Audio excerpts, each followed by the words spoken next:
his opening remarks. Thanks, Mr. Chairman. Welcome to Secretary Collins, to your team, and to all who are here today and perhaps listening by live stream.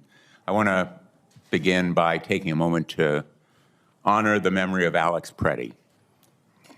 As I think all of you know, Alex was an intensive care nurse at the Minneapolis VA Medical Center, one of the most demanding jobs at the VA healthcare system, and he was one of the most dedicated of the staff who served our nation's heroes. By all indications, he dedicated his life to caring for others, particularly veterans. He wanted to make a difference, and he did, as evidenced by the countless coworkers, veterans, and families who have come forward with stories about his compassion and his positive impact on their lives. Alex loved his job. He loved his family. He loved his country. That's why he was on the streets of Minneapolis last Saturday morning.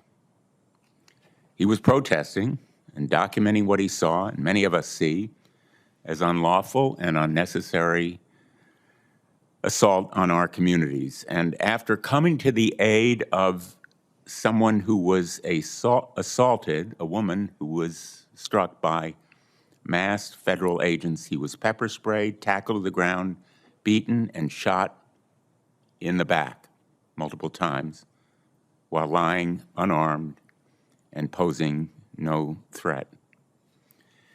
As we come together today, I hope the memory of Alex Pretti will inspire us to do better for our veterans, for our country, and their families. Mr. Secretary, I appreciate your being here. I regard your appearance as overdue, if I may say so, with all due respect. I respect that there are ways to reduce our bureaucracy at VHA to improve the quality and timeliness of care for veterans. And I think you'll find support on both sides of the aisle for that goal.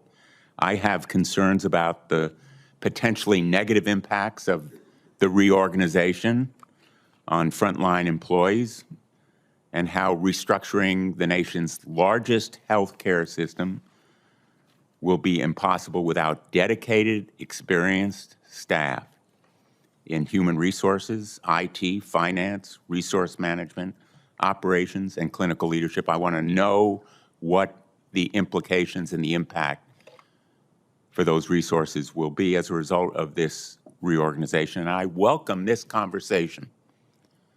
I really welcome your being here.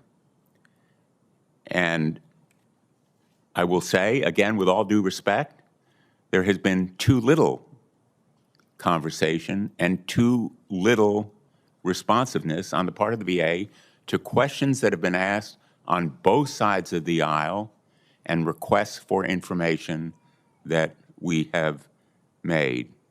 I hope we're turning over a leaf and beginning a new chapter. As you may know, I prepared a report on this first year with facts and figures about the results of cuts in workforce, cancellation of contracts, reduction in force, a lot of it the remnants of the DOGE deluge in its impact on the VA and so many other functions of government. And if anyone in the VA disagrees with the findings and conclusions of that report, I hope we will be given facts and information. That's the coin of the realm in the Congress. That's the way we do our job. And you may recall,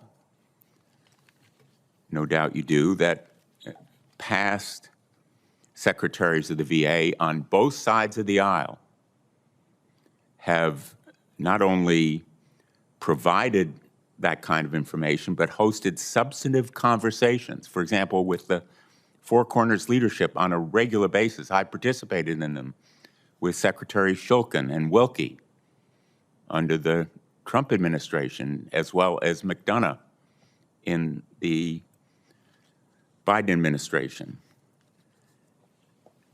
Nearly all of your predecessors have welcomed accountability and made concerted efforts to build constructive relationship with Congress, an approach that leads to better outcome for veterans.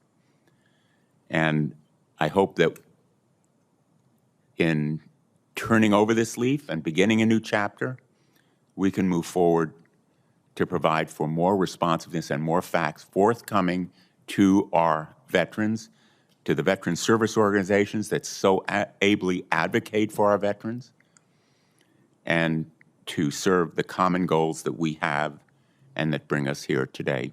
Thank you, Mr. Chairman.